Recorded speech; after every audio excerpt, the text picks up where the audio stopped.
And now everyone, please put your hands together and give a warm welcome to our host, William Kavan.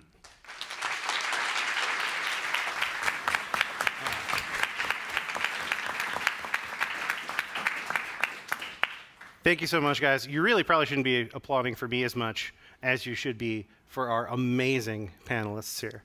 And I would like to start by welcoming you guys from full-time student to full-time career. On the end, we have Kevin Yang. He's a visual designer.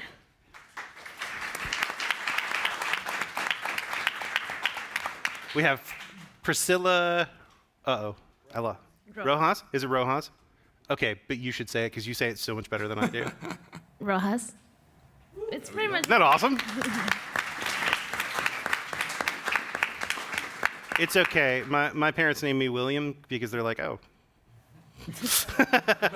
This one's special. Next, we have Sean Riggins. He's a recording engineer. And Alfredo, Lara.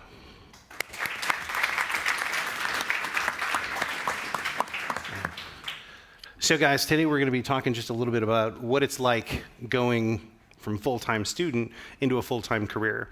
And I think everybody up here has got some amazing experience and an amazing background when it comes to jumping into it that way. Because as you're a student and as you're running through Full Sail, one of the big things you have in abundance is passion. And with any luck, by the time you're done, you're still going to have perseverance. But it's still going to take all of that extra work, and it's going to take all of that extra push to turn this into a full-time career and not just a hobby of some kind. So why don't we start out by just kind of talking about our first experiences outside of Full Sail, and we'll just kind of start rolling from there. Jump in. Priscilla, ladies first. Right, the ladies first. Okay. Nice to meet you guys. I'm Priscilla Rojas. I graduated on March of 2016, and literally like a month later, I tried to get into the TV channels. So I started to produce 2 TV shows, one about tourism and gastronomy, and the other one is about like a morning show. So right now we're still doing it, and pretty much was I want to go to film because I studied film. And the idea was that, okay, we have this opportunity right now after I graduated, and I started to do these TV shows with my friends, the ones that studied with me on the master. And pretty much what we started was like, okay, I will produce, because I love to produce any type of TV, films, or any project that we can do like in media. And I have friends that love to direct. So I tried to find like a way that we can, for example, I will produce the TV shows, he will direct, the other one will be the DP, and pretty much we start to build our career together after Full Sail. So that's what we are doing right now, probably 1 year since we graduated, so that's pretty much what I'm going to do right now. That's cool. So for me, I graduated in December 2015. My first experience after Full Sail was going to Austin to design some software for IBM. And that was probably the first time that I had ever worked with other people in different disciplines. Like, I think school sort of frames things in a way where you're presenting a type of work to people, to your teachers, to your students, to people who by and large understand what you're trying to do and accomplish. But out in the real world, I realized that I had to present my work to people that didn't really know about design or how it's done. And that was really eye-opening for me, because I think it's easy to get lost in sort of this bubble where you're working with people that you can relate to and are passionate about the same things as yourself. And I think that was probably the biggest challenge for me, was learning how to communicate with like engineers and people who work in marketing and other executives. Hi, Sean Riggins. I graduated in March of last year. When I left here, I had developed a relationship with Leslie Brathwaite, and I went to intern with him. I had a short internship. I ended up working with some artists in the studio, and the word got out that I was in town, and I ended up getting requested to work on other sessions, so my internship just dissolved by way of me getting work outside of the studio. So I didn't actually do anything in that particular studio. It was outside of the studio that I got all the work. I had to leave. Currently, I got a room in the spaceship with Leslie, so I go in there to mix, and then I freelance record around Atlanta. What's up, guys? My name is Alfredo Lara. I'm originally from Mexico. I don't know if we had any other Mexicans here in the house, or maybe just Victor here. I see you, man. I graduated from the film program as well. I was able to also be part of the first class in the Film Production Masters program when it was the same program where Priscilla graduated from. After that, I got my first job back in 2014 in a TV show shot at Universal Studios here in Orlando. It was a TV show called Yo Soy el Artista, I Am the Artist, produced by a couple of Spanish producers that they were apparently very successful in Europe, and then they brought the same sort of like concept of the show down here. And yeah, I've been always into producing, so that's where my passion has always been at. Knowing a little bit more about the business aspect of TV and most importantly filmmaking as well. And I've somehow slowly made my transition into film. I was able to work on the last James Bond movie, Spectre, in Mexico City, back in 2015, coordinating all the extras for the opening action sequence and all of that stuff. And now I'm living in Los Angeles and working at an international film distribution company. So yeah, it's been quite a ride, but it's good. That sounds like an awesome ride. I don't know about you guys, but one of the big takeaways that I've already started to pull from this is about community and about relationships. And I don't know if you guys noticed or not, but they were talking about relationships that they had built while they were still here. Because one of the big things you'll notice in life is that that overnight success is 10 years in the making. So a lot of what we're talking about here are those relationships that you're building up as you work, as you're going through school, you're reaching out. Being a student, especially in an entertainment school like this, you can reach out to the industry and you can have those big doe eyes like, I'm a student, how's it going? I want to be just like you, and people respond, and you can create that relationship. What kind of relationships did you guys start creating while you were in school still? Well, here in Full Sail, pretty much everyone that works in our TV shows are from Full Sail. So, because pretty much they are my friends, and I know how they work. And I think it's the most important thing here in Full Sail, because you have to do networking. If you don't like it, do it, because you don't know, for example, in case of Alfredo, you don't know if he will hire you, I don't know, in 1 year, and he knows how you... I will hire you anytime. At any time that, I don't know, he needs probably a graphic designer, or he needs a DP or something like that, and those persons that are going to hire you like the more quicker in a certain way are your friends. So try to take in touch with them, try to reach them if you need any help, because there's another thing. There's people that think that they can do everything, and it's not like that. You have to be the director, another person have to be the producer, another person have to be, I don't know, the makeup artist. And the idea is that you start to build that relationships here in Full Sail, because it's like our main, I don't know, like base in a certain way. And after you go outside Full Sail, the idea is that you keep in touch with them. Try to, at the most, for example, in meetings, even in parties here in Full Sail, you will meet a lot of people, because I did. And most of my friends that I met, obviously, in that moment, we didn't talk about work.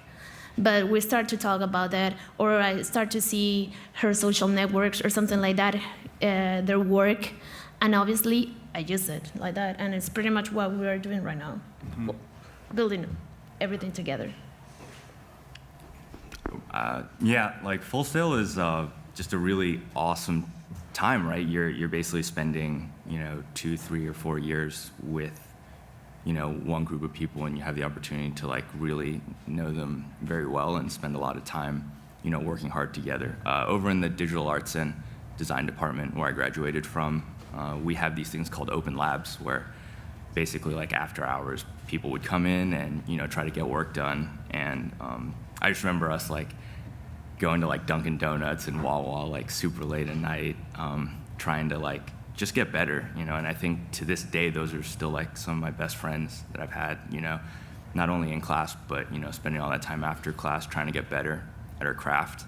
And I would challenge everyone to try to cultivate that sort of community wherever, in whichever degree that you're in, because at least for me, like even after graduating, I still keep in contact with those individuals in the labs. They're like seriously one of my best friends, like when I struggle like at work, or when I feel like I don't know what I'm doing, I typically reach out to them, and they understand, because anybody who goes to Full Sail understands like how hard you have to work for something to find success. So it's really easy to sort of empathize and connect on that sort of level. Yeah, I think that's the whole reason why I'm successful now, is the relationships and networking.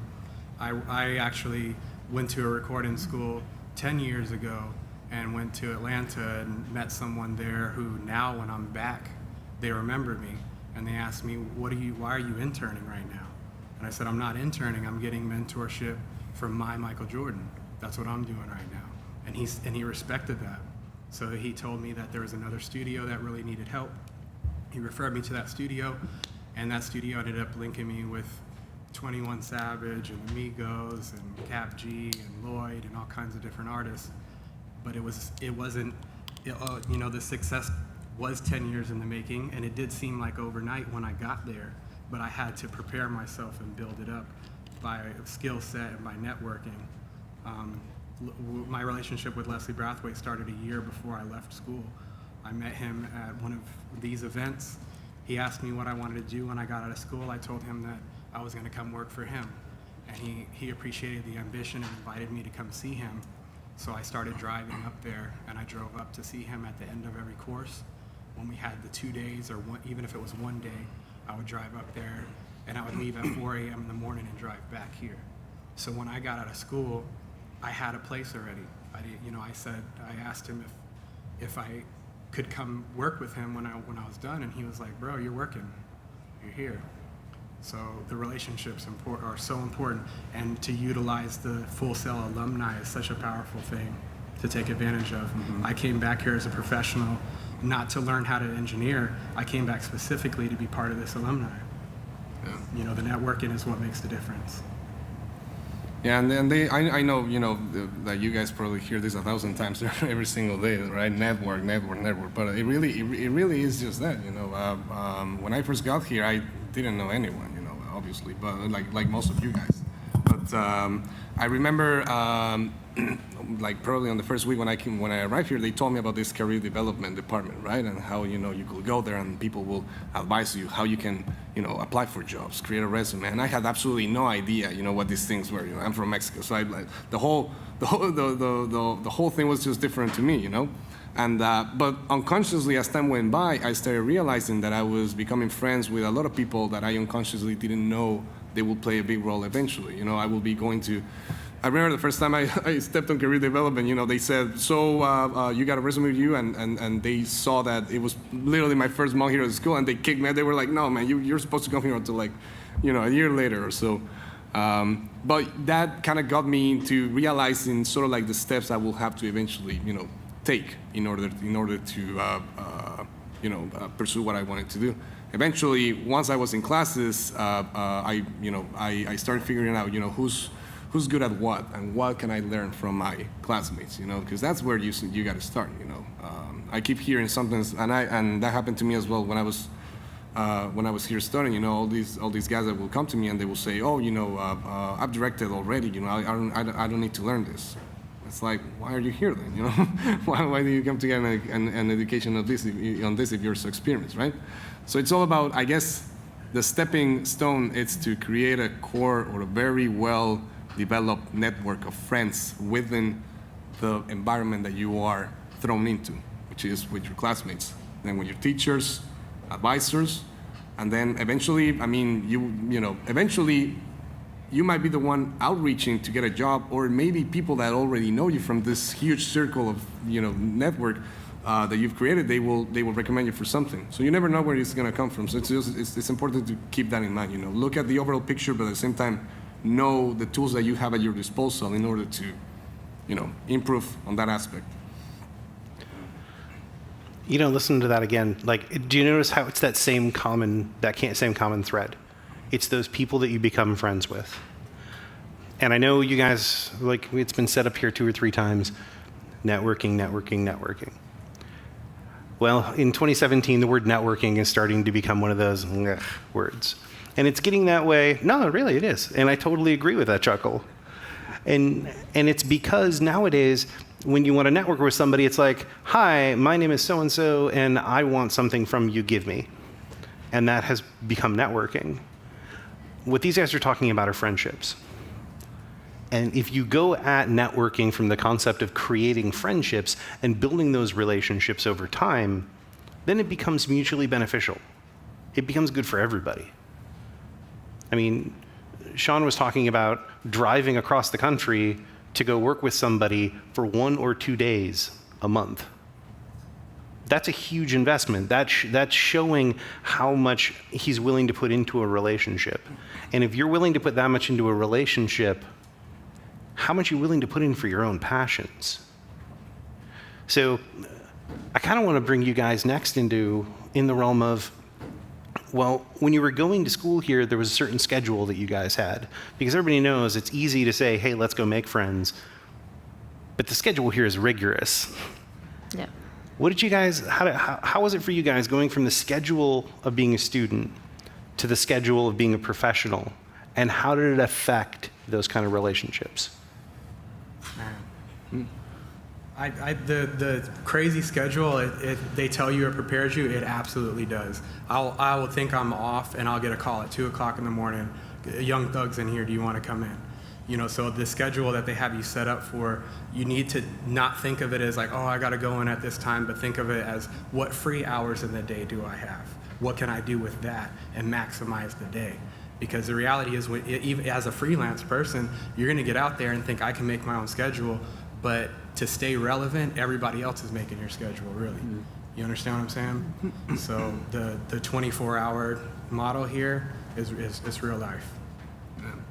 I think what Full Sail's rigorous schedule teaches you is really how to effectively manage your time. I think kind of like Sean just touched on that, about the importance of, right, when you get out of here, you realize you're really just fighting against time.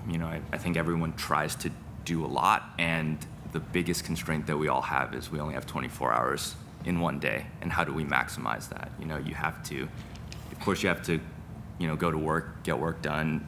I'm a big fan of side projects. I think that's as a creative person, it's really important to, have an outlet where you can do the things that you want to do. But also, to keep the relationships going. It's an investment. It's really kind of a true test at how well and how effective you are at deciding how long something's going to take. How much time should I invest in this? And Full Sail prepares you for that better than anywhere else, I would say. I think another thing that I can add to that is that pretty much if you are here and if you had at least 1 week or 2 days available for anything, try to do it with friends, because here we have the equipment. If you can rent something, you can try to tell here to your instructors, hey, we need a camera, we want to do a film, we want to make a YouTube video or something. But try always to do something besides the projects that you have here in Full Sail. Eventually, obviously, you will have a reel after you finish the school. And the idea is that you have to have your website. You have to have a reel to show to the people when you done here in Full Sail, so the people can know what you are doing, no matter if you have 1 year in the master or probably 2 years. But pretty much the idea is that if you grow from here to real life, you have to know that obviously the same hours that you work here, probably you will have the double hours when you go to the real life. And there's a lot of things that, for example, when we made the TV shows, when we start to do the pre-production, we have like 3 days that we didn't sleep at all. And that's pretty much what you have to take in mind, because if you want something, you have to go for it. Whatever you want, no matter if you have to, probably your family or friends will not get it. And the idea is that if you want that, I don't know, be proud of yourself, or your family say, okay, my son is like busy, he can call me, or he's in class at 12 p.m. Probably your family will not, I don't know, understand it. But here in Full Sail, we know that we have classes until 1 a.m. or something like that. And that's pretty much what you're going to have if you are in any type of job in this entertainment business. So, I was a production coordinator for this TV pilot episode that we shot actually here last year.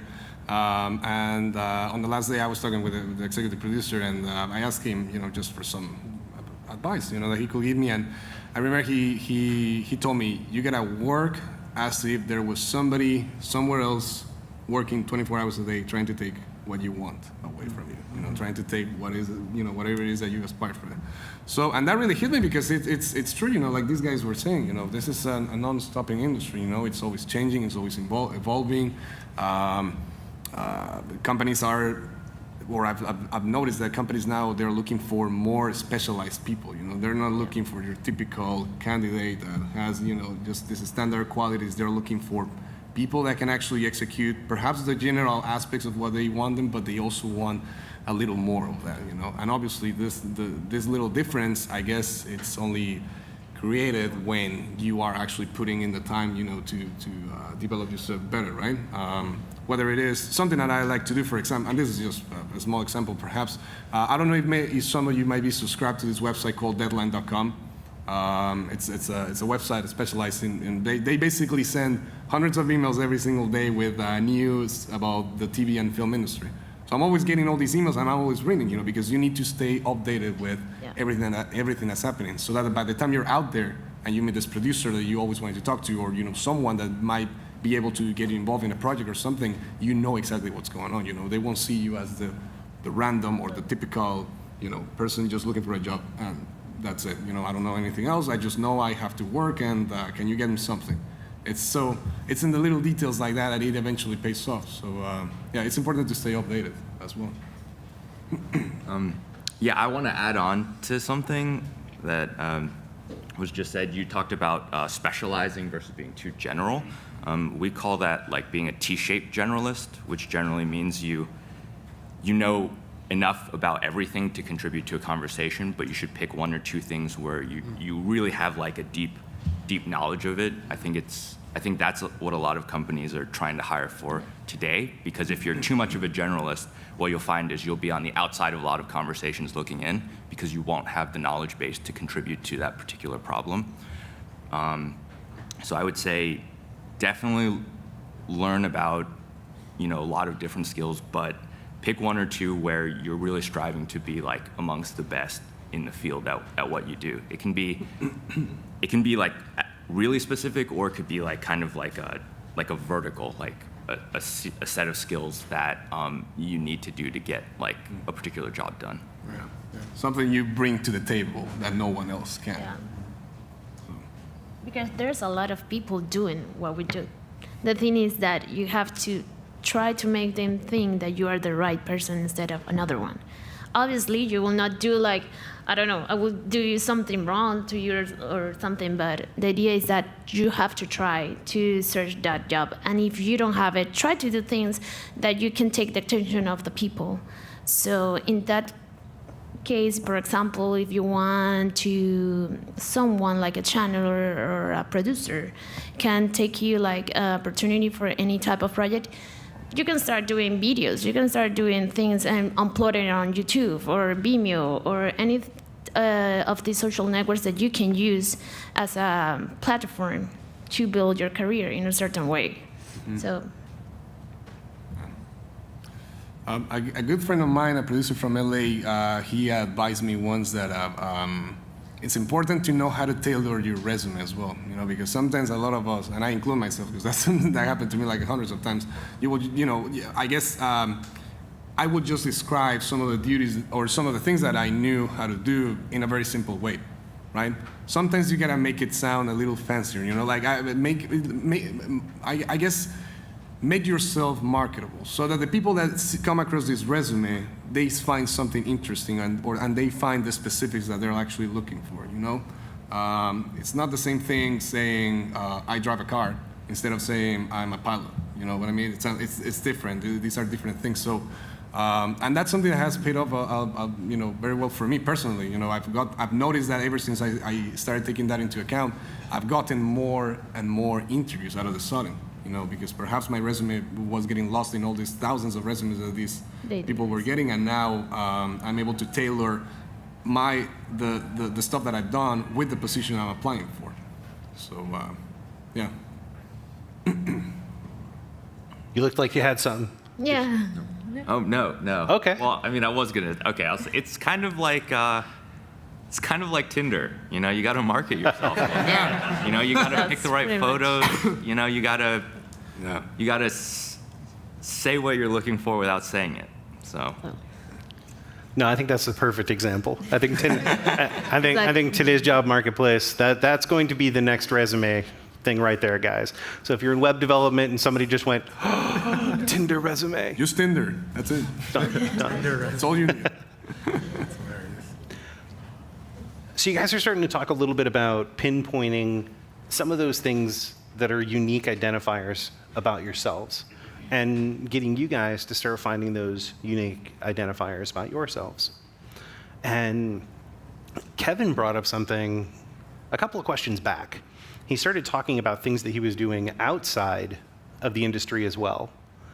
And when you guys were, and when you mentioned the T-style discussions and T-style learning, have you guys noticed that some of your outside hobbies or projects or things like that become the catalyst to which you start talking to people over?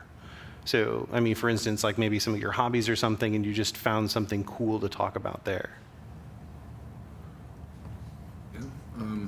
When you say that, do you mean like in terms of like to network more with people, to meet, or you know? Network connections, yeah. Yeah, well, that actually happened to me. In James Bond, I was actually like I ended up actually talking with Daniel Craig about soccer and stuff like that. You know, so it's like these kind of things. Obviously, you know, we didn't become best friends, but my point here is, like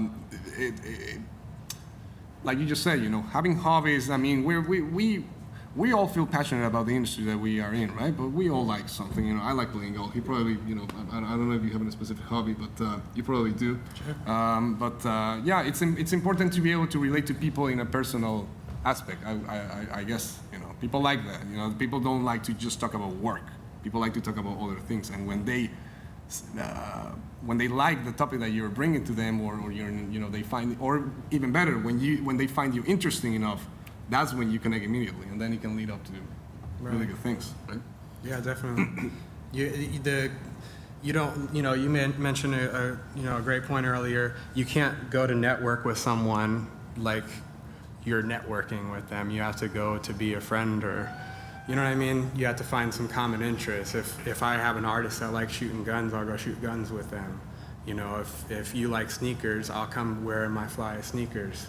Or something, you know what I mean? Something like that, to where they're like, oh, he's interested in the same stuff that I like, and then you become friends. And then once you become friends, it's easy to do the things that you want to do. But the hobbies are a good jump-off point for networking, because it'll help you find a common interest with the person you're trying to get something from, or that will help elevate you to another position. When I think back to all the interviews that I've done, I think the ones that went the best were when we connected about something outside of work, just because when you're talking about, work, it's sometimes hard to communicate why you're into the work in the first place, because you're so caught up about trying to describe the work. Like, I really like gaming. And when a lot of the design that I do is influenced by like video game culture and things like that. And when you're able to have those conversations, like in an interview, you give now being on the other side of the table where I do a lot of interviews, like it makes it way easier for me to understand why you even like doing this, because nobody wants to really hire anybody that isn't passionate about the work. The key is like for you to communicate why that passion exists and like why you're not going to get tired of this in like a week or a month, or like even a year. It's something like it's kind of on you to communicate to the interviewer like why this is important to you, and having hobbies is a big part of that. It's like the easiest way for you to connect with the one that you're talking with. Well, pretty much they say everything, but I think if you are networking, probably the hobbies are the main thing, because you will not always talk about movies, for example, but you can go to the cinema together, or you can go, I don't know, let's see like a theater or something like that. Those type of things obviously are in your same file path, but the idea is that you try to see things that probably you are not doing right now, but you can do it in the future. For example, you can see, I don't know, let's watch a series. The other day, I have a friend that always told me, this is a new series, you have to watch it. I was like, okay, I have to watch it. So there's the things that you can build with your friends and start to think, okay, if you don't like that thing that, I don't know, in the series happened, you know that in the future you will not do it. So that's another thing that you can take of it, and try to find your friends, because those are the ones who are going to tell you, okay, you're doing something wrong, I don't like this. And try to show them, for example, if you are editing something like a video, well, you will tell them you like it, you don't like it, and they will tell you, well, I hope everyone's telling you the truth. They tell you, okay, no, you're not doing it well. So pretty much is that you have to network with everyone, but try to take close to those that are really committed to pursue something in your career. I can add just something really quick. Something that I've seen it has worked incredibly well before. Like I said, for me, I tend to research a lot the people I'm about to interview with. Sometimes, I look them up on LinkedIn, Facebook, whatever, and I literally become, in a creepy way, a stalker, of these people. But you have to, because sometimes you gotta play the role. If you want a job, I mean, it's not like you have that many options. What you do have is lots of competition, so you might as well be you can never be over prepared, right? So you might as well know a lot about the person you're gonna be talking to, so that hopefully you can be memorable to them, by connecting in an intimate way, If I don't play golf, and I know that this person does, maybe I can do a little bit of research, and then just, maybe a couple of days before I head over to the interview, I'll read something about golf or whatever, or, oh yeah, I was watching this tournament the other day, something like that, simple things. But they really do pay off, so, Yeah, and one of the big reasons why stuff that pays off like that, and I want to say, was it Sean? I might have mentioned about getting that call at 2:30 in the morning. Yeah. When I'm hiring somebody or when I'm interviewing somebody for a position, I'm going to have to work with this person at 2:30 in the morning. I want somebody that I can call up at 2:30 in the morning and I can be like, yeah, I know, you were just watching that show. Yeah, so was I. Well, that's great. By the way, but we've got some work to do. We have to go into the office now, or we have to go to the studio.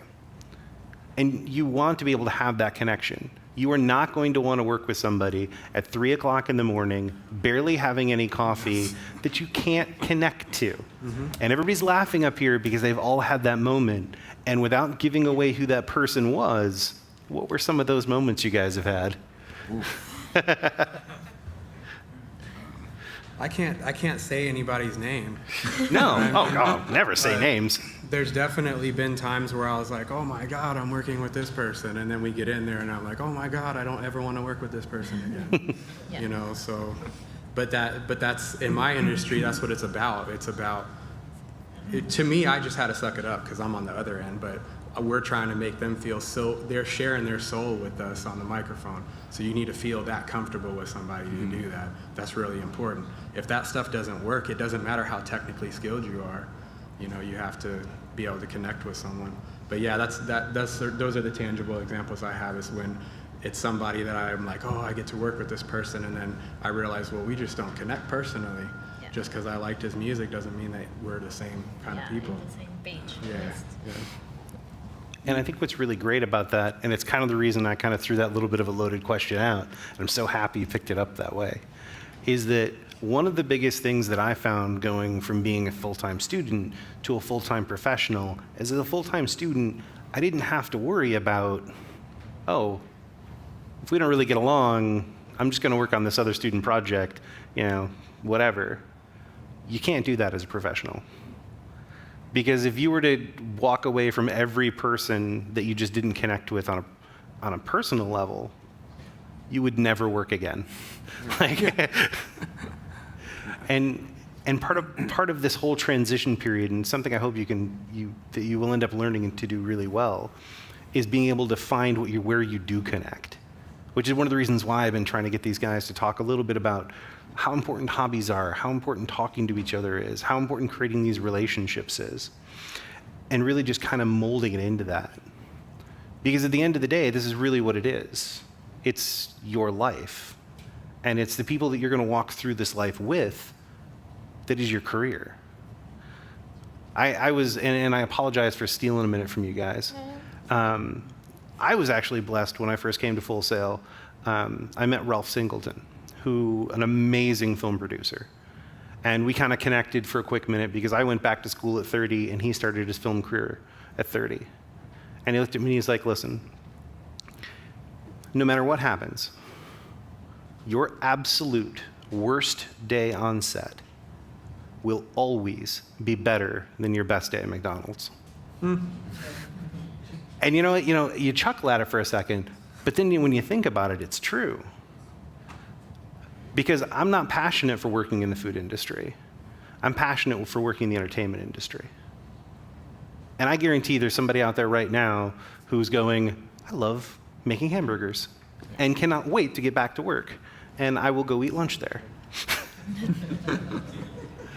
But for us, going from the student into the professional, we've got to hold that passion.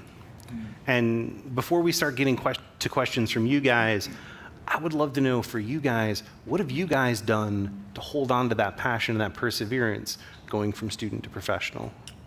For me, I'm just going to talk about side projects. I think as a designer, I typically execute other people's ideas pretty much for like my career, and that's fine. I love that, but sometimes like it's like a healthy thing to just come up with my own thing and have the freedom to express myself the way I want to. When you're working for a company or a business, your priority is to help that business or that company grow, make money, achieve their goals. You can't always be that selfish to put yourself before the goals of whoever you're working for. So and I think as a creative person that can be really tough, actually, right? Because we all have our own like dreams and our own visions. So the way I've kept my passion alive is just to always be working on a side project. And I know a lot of people who their side projects become their lives. I think everybody is one side project away from changing the rest of their lives. You just have to find the right thing at the right time, hit the right market, and it could take off. You'll get funding. I've seen it so many times, before, and it's happening like all around us every day. So I think the one thing that I always just want to harp on is to have a side project. Well, in my case, when I graduated from Full Sail, I started to I always think about it. that I want my own production company. I always say to my mom was like, okay, do it, you can do it.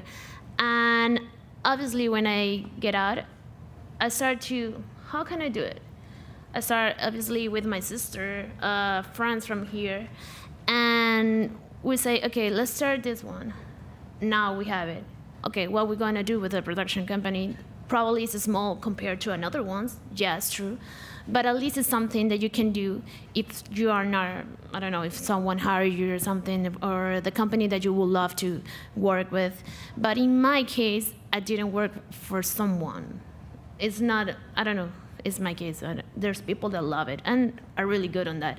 But I start to think, okay, I want to go to film, but I have first the opportunity to make TV shows. That's awesome, because in my case, I didn't know a little bit about TV shows. So I started to research, I started to learn from, I don't know, websites and all this stuff. I started to watch TV shows also to see what they have done right now and see what I can do a little bit different, because everything is pretty much the same, but that's the thing, you have to search something that others didn't do. So we started to do that, and then we started to do like a film festival that is about horror, suspense, and sci-fi films. And the idea is always to try to be creative, no matter what. If you don't have budget, probably the most of the time you will not have enough budget. But if you have it, you have to try to, I don't know, approach it the most you can. And if you don't have, try to do it with your friends. There's friends that have the cameras, there's another friends that can give you money if you want, or if you want to sponsor, you should, I don't know, try to keep the most, the friends. That's why important networking it is, because you don't know who's going to help you and who's the one who going to give you that, I don't know, like push on to do your things. For my case was that. I think I've kept my passion alive by just striving to always be better.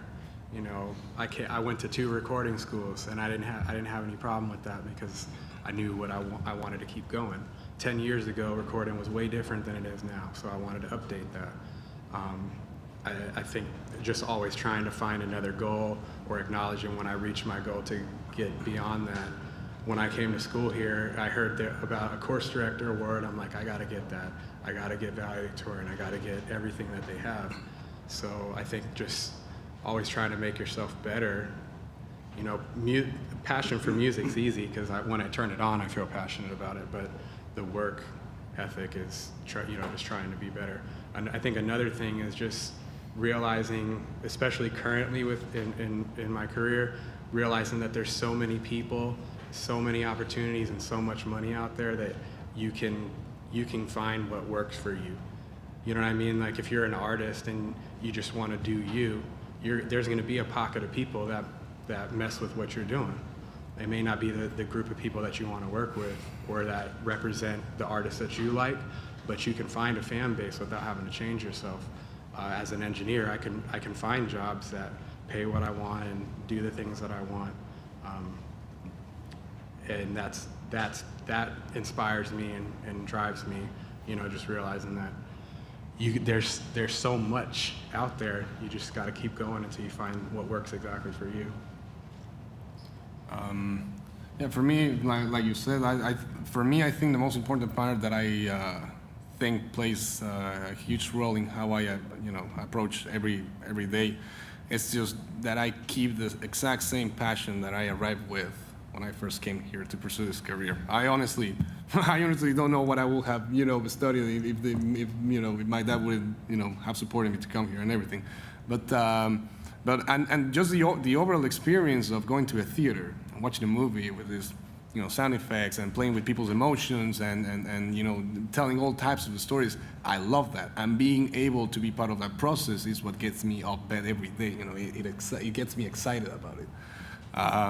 Now at the company where I'm working, and knowing that I can, I'm an elemental piece on the whole structure of putting a movie in 1,000 screens or 3,000 screens in Germany or here in the U.S. or if I see somebody watching a movie online that I was able to close a deal with with our CEO and distribute it. That's what really gets me up every day. So it's I guess if I could explain in a short way, the fact that I have very clear in my mind what I want to keep doing, what I want to get better at, it's what just keeps me going. It's something that I can't stop thinking about, literally. Yeah. I don't think any of us could have said it better. That was awesome, man. Well, Guys, we're going to go ahead and open it up for some questions. There's some amazing people here with microphones. So if you've got a question, make sure you get your arm up in the air. There's a wealth of knowledge up here. Sweet. I love it when those hands just shoot up fast. Yeah. Is this okay? It's working. Sean, how do you decide how to divide your time between the stuff you get paid for and the stuff you're doing freelancing on your own? Everything I do, I get paid for. Well, I mean stuff that's more job related or stuff that's more you related, Okay, so if I wanted, instead of recording someone, if I wanted to make some music or something, it's just when when there's nothing, and when I want to practice my craft. So it's not a matter of balancing time. It's what I said earlier about finding, instead of being I have to come into class this late, see what hours you have available in the day. That's what I do. If I don't have a session yet or someone didn't call, a lot of my days start where I don't have anything, but then something's going to happen that day. So I'll get up early and I'll say, let me go and start working on something before someone hits me up. So I guess the balance part is finding the opportunities in the pockets of time that I have. Okay.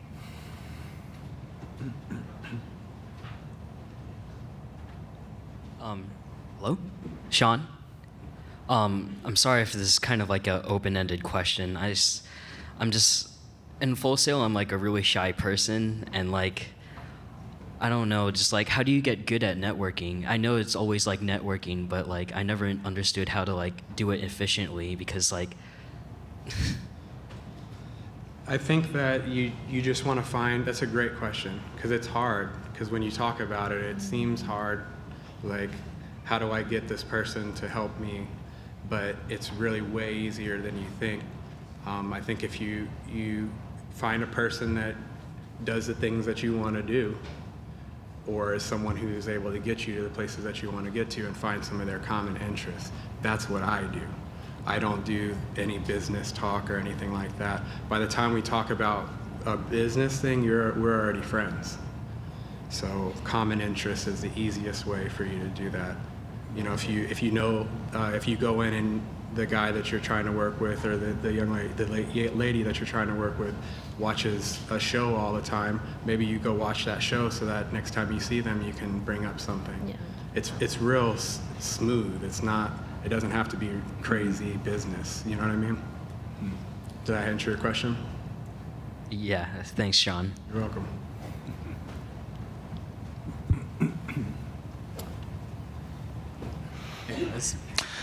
I think this is my question for everybody, including for William. And knowing that we understand how the Full Sail workflow, have classes and homework day in, day out. Even as a Full Sail student, we also have work to do at around 4 or 5 a.m.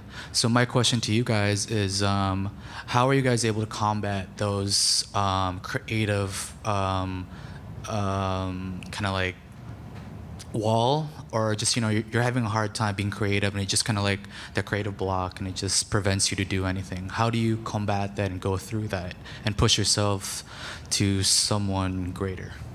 Is that a good question? I don't know.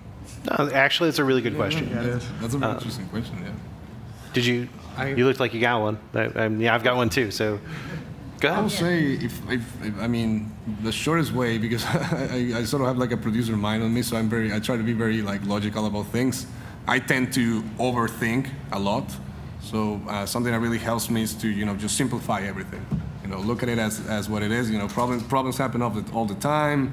We have to face them. There's no way around them, and especially in this industry, you have to get stuff done, right? So it's you can't just afford yourself to sit down and get frustrated. So you might as well, and that's why you have all these people, around you. That's why you have a team of people you can rely on, mentors as well. I think it's incredibly important to have a mentor, at least one if you can.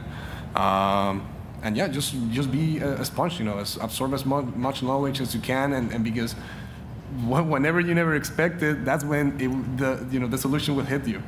So that's the beauty of creativity. You can have all these crazy ideas, and then once you're about to put them on a paper or on a painting or on a song, whatever it is, sometimes it's hard to translate it into that. So just approach it in a simple way, I will say.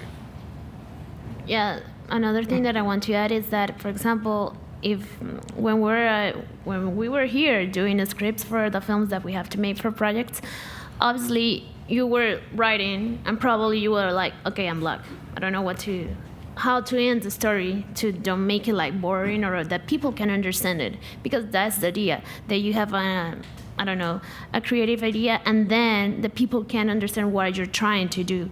So in that times, for what I did is like, I watch a movie, one of my favorite directors or something, or I love to play volleyball, so I used to do that, or just walk or something. And in those moments was when I get the best idea from the scripts or something like that. So try to do the things, your hobbies, because in those moments that you're going to start to think, okay, something, put in your mind and that's it, pretty much. Oh no, man, go ahead. For me, actually, I think this question was asked in an earlier panel, and I've had some more time to sort of think about it. It's a tough question because it's different for everyone, right? Yeah. Like, I think we all have our own sort of things that gets us like mindset. But for me, I think I try to just be productive. If I can't be productive with, something that I'm currently, doing for work, then I'll do laundry, or I'll do the dishes, or figure out my taxes. I'll do something that I've been putting off for a while, because if I get that, I feel like when I'm productive at one thing, it helps me be productive at the next thing. So that's typically my strategy for combating creative blocks and things like that. That's a great strategy. Yeah, I wish I was that productive at being at creativity blocking. I don't know. For me, I've got two wells that I usually dip from. One of which is creativity breeds creativity. So when I feel that my tank is empty, I've got a bunch of friends who are CG modelists, painters, songwriters. They do everything except what I do. And I go hang out with them. Mm-hmm. Yeah. And their passion and their creativity, you hang out with those people for like 20 minutes and all of a sudden you're just like, boom, you're back up here again. Mm-hmm. If I can't hang out with anybody, I'll flip it the other way. And I'll go find somewhere incredibly quiet and I'll pull back my favorite films. Music is awesome. Any of, or even, I wish I could do my taxes that way. That'd be so great. Man. Don't we all? Yeah. But I'll go and I'll do something and I'll focus it there. And those two usually work for me. I just got really good at making mistakes. And I just know I'm always making mistakes until I get to where I want to go. But if I'm in circles and I just can't get out, I'll just go do something else. Something not related at all. I'll go, play Battlefield or something. Yeah, something different. So what else we got? We got some more questions out there, guys? I think I see a couple of hands. There's some blinders. Okay. One of the questions I have is I'm going to be graduating in a few months, and in fact, me and my friends here, we're going to be starting our graduation process. So, is there any advice you can give us, things that we should expect, things that we should do that a lot of people tend to overlook before the big day comes up, and any advice you can give us afterwards? Something that we should start now, or just start as soon as we can. Do you know where you want to go? I'm still trying to figure that out. Figure that out. Yeah. Like yesterday. Yeah. So because you want to know where you're going. So when you get out, you're going there. Yeah. Because you have a clock that will start ticking after you get out of here, and you want that to start. This doesn't count as work right now. This counts as you can get in the door. So you need to get in the door as soon as you can. Figure out where you want to go right now. Be prepared to be rejected as well. It happens to all of us. Yeah. But also be very patient as well. Because, a lot of people, they tend to get frustrated on the first, 2-3 tries after, 1 or 2 interviews. And it's like, the world isn't over. It's like you got to keep going. You got to start somewhere at the end of the day, right? So it's like he just said, you got to figure out where you want to be at.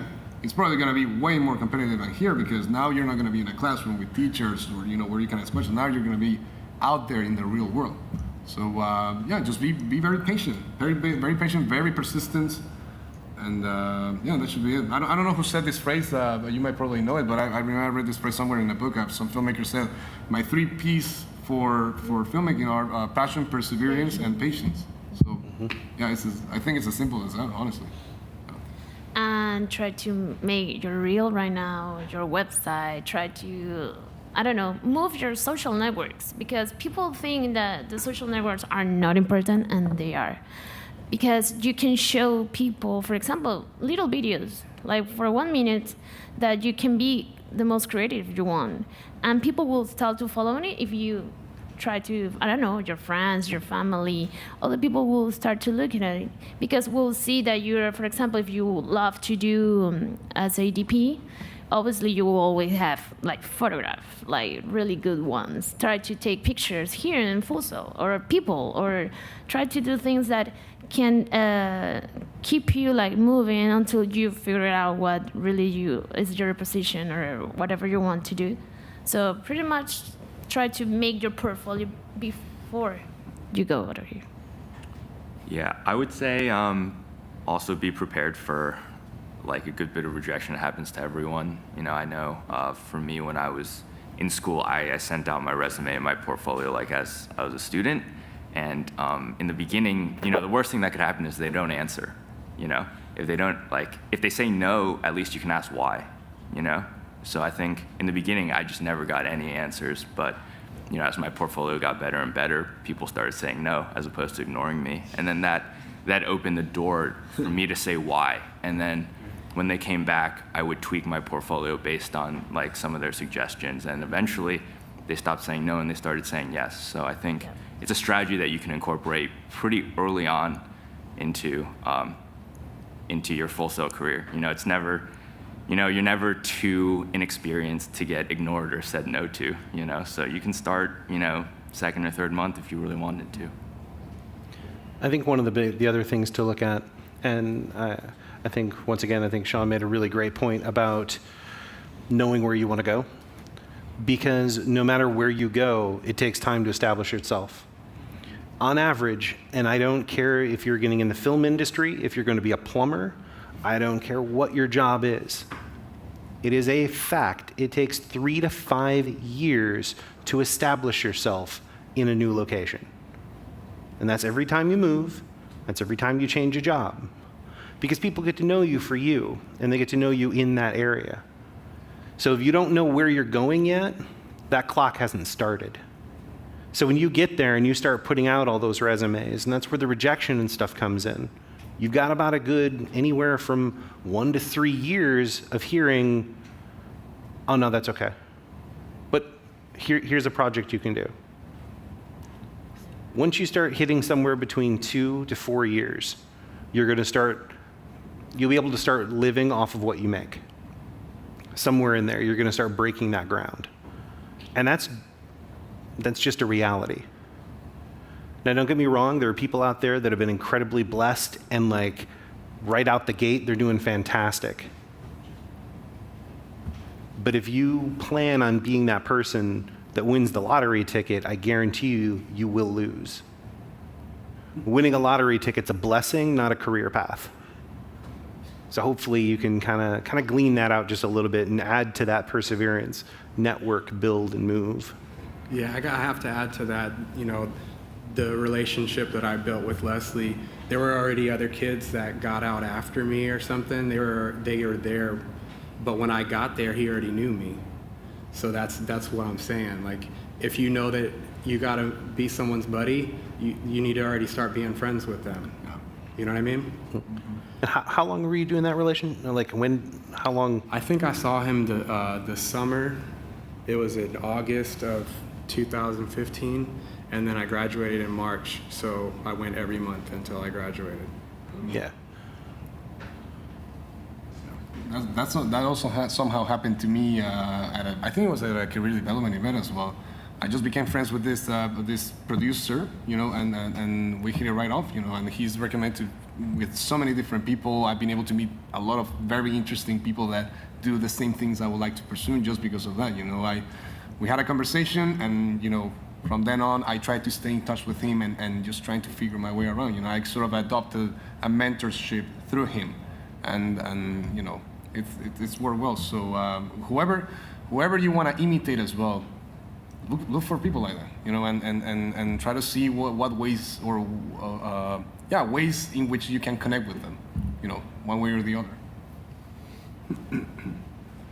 Do we have any more questions out there? Okay, I see at least one over here. I have a couple in the back over here from our online viewers. I have one that's a joint question from Neil Martinez from our game design program and Leah Porsche from our online graphic design program. The question is, being an online student, how would you recommend building relationships and networking without having the standard face-to-face interaction, and also taking into account people that might be from a small town as well? Commenting on their posts, FSO is your friend. And you may be able to develop a relationship outside of FSO. If you see someone who writes a post and it sticks out to you or resonates, then you should try to build a relationship with them. You don't have to be here. You have tons of people on Facebook and Instagram that you don't know that may not do as much for your life as the people that are on FSO. Yeah. So I would say to start with seeing a post and say, oh, I like that, and then try to be friends with that person. Maybe call them or something. Yeah. Sharing your work as well. What if somebody sees it and they find it interesting and it happens the other way around? You won't do the outreach, but somebody will look for you, perhaps. Yeah, I think the only thing I have to add is really just social media. I think you take advantage of FSO, but also see if you guys share the same interests via Instagram or something like that. Find different avenues to have conversations with others. I'm not gonna lie, it's tougher when it's not face to face. Yeah. But it's not impossible, obviously. And you can be, like you said before, you can be a stalker. So you can start to find those people that you are really interested in something. So you can try that. It works because there's a lot of people that start to... Just don't be creepy, all right? Yeah, don't be creepy. Do it right. Do it professionally. Don't be creepy, but... Don't like all the photos in a row. I start to find a lot of producers in Miami by social media. And most of them, like 3, I know them right now. So it works because... I don't know, in one event, we know each other and was like, hey, I have you in my Instagram. You too? Okay. And that can work in some cases. I grew up in a small town. I grew up in nowhere, Michigan, over here. So I actually am big on flipping that question back on the person asking when it comes to, if you're in a small town, how do you reach out to people? No, it's not how do you reach out to people, it's how do people reach out to you. Because you need to be that beacon of light. If you're in a small community where there's no creativity or you can't find it, then you need to become it. And once you become it, they will come to you. Yeah. So if you don't have a meetup in your town for insert whatever here, build it. Think of all the film festivals out there, all the conventions that are out there right now. They all started because somebody in their town went, well, how do I meet this person? How do I meet people? How can we get everybody together? Small town, big town, you can do it easily. All right, thank you for that one. I have one more from Shelby in the show production program. She wants to know, how do you break out of your comfort zone? And how do you get the courage to do something that you might not be skilled at or that you might be new at? But they're getting deep now. I never did television before. And when I have the opportunity, I said, let's do it. And I started to like call my friends like, hey, we're going to do 2 TV shows. And they call me like, what? I was like, yeah, we're going to do it. And what we did was pretty much like, okay, I will search for what are the positions that you have in TV, for example. And obviously you compare or are similar in film. But for example, in the director, it's not pretty much the same at all. So I have to start to learn how to direct the talent while I was in the master. In the TV show, I was like, okay, I never did it before, but I will do it. Now, for me, it's super easier right now. But that's the thing, is you don't know something, try to know how to know it. That's pretty much. Or try to find someone like a mentor or a professor here in Full Sail that obviously they have the experience and they can help you because probably they work in a TV show or in a film or something. And obviously, if you don't know something, you can go with it. For example, in my case, I didn't know a lot of laws here. And every time we have to go to travel and take permissions and all the stuff, I always call Davey. That was he's an entertainment lawyer, and she's awesome. She's telling me, Priscilla, you have to do this, this. I was like, okay, now I get it, and that's the only way that I have. She's like, in that way, she's my mentor. But I have a lot of professors here in Full Sail that'll help me a lot. And that's pretty much if you don't have someone that can give you that type of, I don't know, knowledge. Don't be scared. YOLO.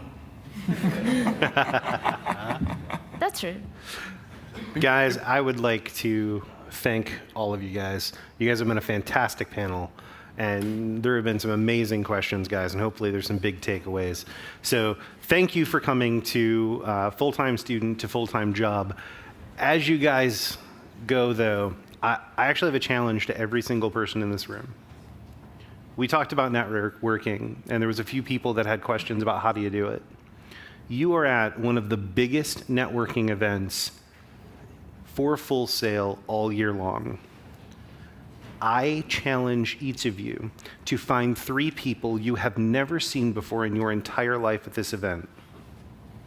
You get their contact information, you find a way to talk to them. Just 3. It's not hard. You can even do 1 a day. But find 3. I guarantee you that you will connect somehow, and at least one of those 3 people within the next few months will continue the conversation. Yep. And that will be the dawn of a wonderful working relationship. So once again, thank you to our amazing panelists. Thank you. Thank you. Thank you.